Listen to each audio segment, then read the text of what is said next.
Hammasi qanday boshlangandi? Esimda qishlog'imizdagi o'sha chang ko'chalar, tandirdan yangi uzilgan non hidi va bolalarimning kulgusi. Erim Anvar aka juda mehnatkash inson edilar. Biz baxtli edik, garchi boy bo'lmasak ham. Lekin taqdirning o'yini qiziq ekan. Anvar aka to'satdan belidan jarohat olib, yotoqqa mixlanib qolishi bizning kichkina dunyomizni ostin-ustun qilib yubordi. Dorilar, operatsiyalar, qarzlar. Qarzlar bo'ynimizdan boqib kelardi. Har kuni darvoza taqillab, qarzini so'rab keladiganlar ko'paydi.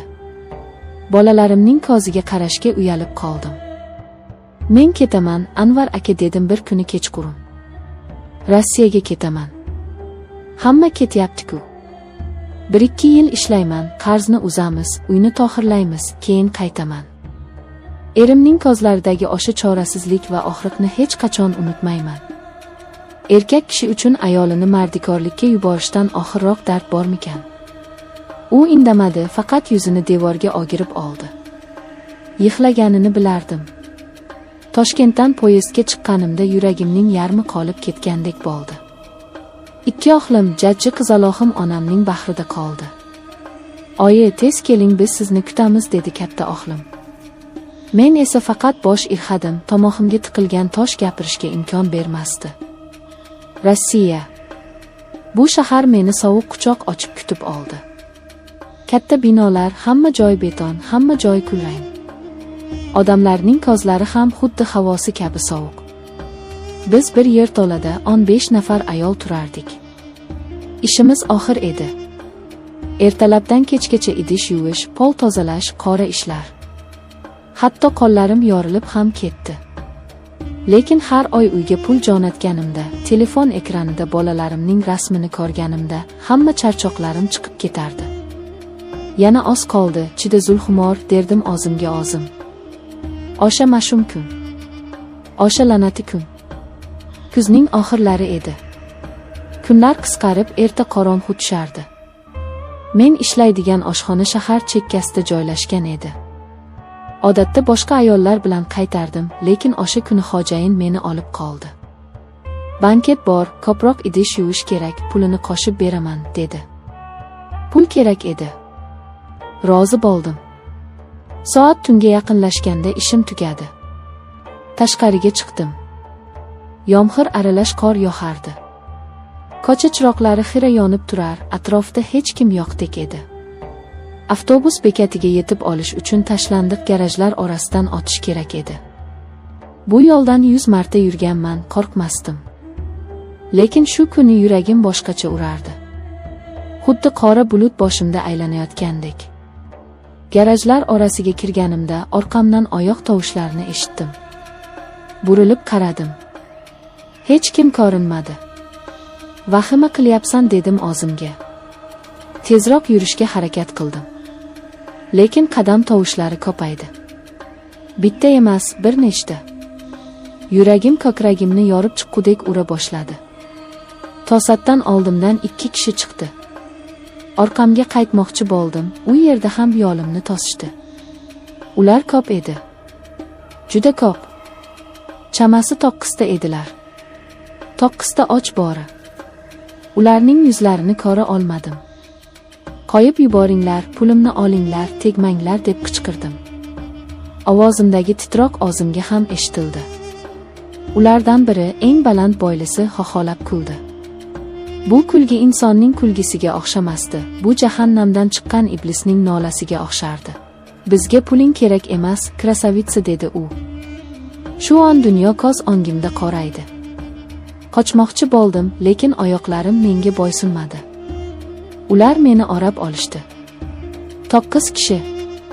Bir ojiza ayolga qarshi 9 nafar erkak. Bu qanday pastkashlik? Bu qanday vahshiylik?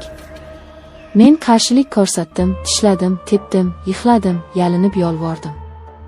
"Bolalarim bor, onangiz yo'qmi sizlarni?" deb baqirdim. Lekin ularning quloqi kar, ko'zlari ko'r edi. Ular insoniylikni yo'qotgan yirtqichlar edi. Osmonga qaradim, qora bulutlar oyni to'sib qo'ygan edi. Xuddi Xudo ham mendan yuz o'girgandek tuyuldi o'shanda. Keyin esa faqat zulmat. Og'riq. Cheksiz, tubsiz og'riq. Tanamdagi og'riqdan ko'ra ruhimdagi, nomusimdagi og'riq 1000 barobar kuchliroq edi. Men o'sha sovuq yerda, loy va qor aralash tuproqda yotib olimimni so'radim. Ular navbatma-navbat. 9 kishi. Mening ayollik sha'nimni, insonlik g'ururimni, butun hayotimni toptashdi. Ular nafaqat tanamni, balki qalbimni ham oldirishdi o'sha kecha. Qancha vaqt o'tganini bilmayman. Ular ketishdi. Meni xuddi keraksiz buyumdek tashlab ketishdi. Qorong'ulikda yolg'iz qoldim. Yomg'ir yuzimga yog'ardi, xuddi osmon mening holimga yig'layotgandek tuyulardi. O'rnimdan turishga kuchim yo'q edi. Lekin qayerdandir xayolimda bolalarimning ovozi eshitilgandek bo'ldi. Sudralib o'rnimdan turdim. Kiyimlarim yirtilgan, butun vujudim momataloq. Men endi avvalgi Zulxumor emasdim. Men ifloslangan, bulg'angan, singan edim. Qayerga boraman? Politsiyagami? Kimga nima deyman? Meni 9 kishi xorladi deymanmi? O'zbekchiligimizda bu olimdan ham oxir-ku. El-yurt oldida qanday bosh ko'tarib yuraman? Erimning, aka-ukalarimning yuziga qanday qarayman? Buzuq degan tamxa peshonamga bosiladimi endi? Bu savollar miyamda charx urardi. Yashaydigan joyimga qanday yetib borganimni eslolmayman. Xonadoshlarim uxlab yotishardi. Vannaga kirdim. Suvni ochib soatlab yuvindim. Terimni shilib tashlagudek ishqaladim. Tanamdagi loyni yuvib tashladim. Lekin ichimdagi kirni, o'sha iflos qonlarning izini yuvib tashlay olmasdim. Kozgudagi aksimga qaradim. U yerda tirik murda turardi. Tong otguncha yig'lab chiqdim. Ovoz chiqarib yig'lashga haqqim yo'q edi, boshqalar uyg'onib qolishi mumkin. Ichimga yutgan ko'z yoshlarim zaharga aylanib, butun vujudimni zaharlayotgandek edi. Ertasiga ishga chiqmadim. Undan keyingi kun ham. Xonadoshlarim kasal bo'lib qoldi deb o'ylashdi. Men esa rostdan ham kasal edim, faqat mening kasalimni hech qanday dori davolay olmasdi. 3 kundan keyin onam telefon qildi. Ekranda onajonim degan yozuvni ko'rib qo'lim qaltirab ketdi. Qizim, tuzukmisan? Ovozing g'alati chiqyapti, tinchlikmi? Dedi onam xavotir bilan. Tinchlik, oyi. Shunchaki shamollab qoldim, dedim zo'rg'a. Ovozim o'zimniki emasdi. O'zingda ehtiyot qil, bolam. Bu yerda hamma seni sog'ingan.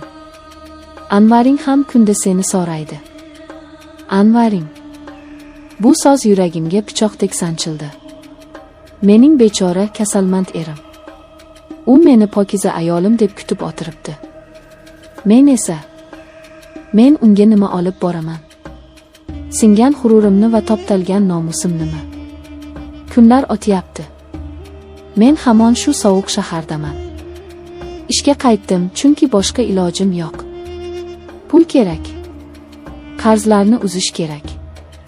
Lekin endi men odamlardan qo'rqadigan bo'lib qoldim. Ko'chada erkak kishi ko'rsam etim junjikib ketadi. Qorong'u tushishi bilan vahima bosadi. Har kecha tushimda o'sha tunni ko'raman. O'sha badbashara yuzlar, o'sha jirkanch kulgular, o'sha azob. Ba'zan o'ylayman, balki o'sha yerda olib qolganim yaxshimidi? Shunda hamma baxtsiz hodisa deb o'ylardi, nomusim ham toza ketardi. Endi esa men tirikman, lekin ich-ichimdan olib bo'lganman.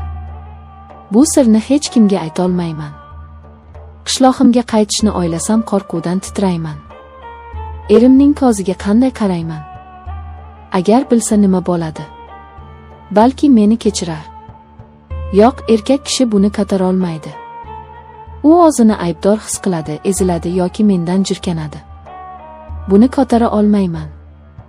O'tgan kuni shifokorga bordim, tekshiruvdan o'tish uchun emas, shunchaki tanamdagi jarohatlarni ko'rsatgani.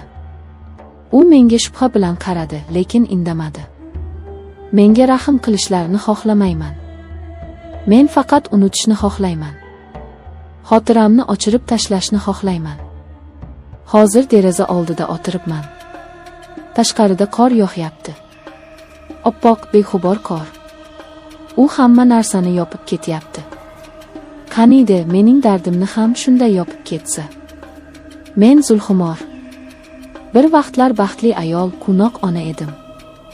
Hozir esa kimligimni bilmayman. Men taqdirning charxpalagida ezilgan, musofir yurtda xazon bo'lgan bir gulman. Faqat bitta narsa meni ushlab turibdi. Bolalarim. Ular uchun yashashim kerak. Ular uchun bu azobni, bu sharmandalikni ichimga yutib, tishimni tishimga qo'yib ishlashim kerak. Toki ular hech qachon muhtoj bo'lmasin, toki ular hech qachon men ko'rgan kunlarni ko'rmasin. Lekin Xudodan so'rayman. Ey buyuk zot, bu dunyoda adolat bormi? Meni xorlagan o'sha 9 kishi hozir issiq uylarida, balki oz oilalari bahrida kulib o'tirgandir. Ularning vijdoni qiynamaydimi? Yoki bu dunyoda kuchlilar va vahshiylar uchun qonun yo'qmi? Javob yo'q. Faqat shamol uvillaydi. Va men yana o'sha sovuq to'shakka yotib tong otishini kutaman. Tunsiz, zulmatsiz tongni orzu qilib.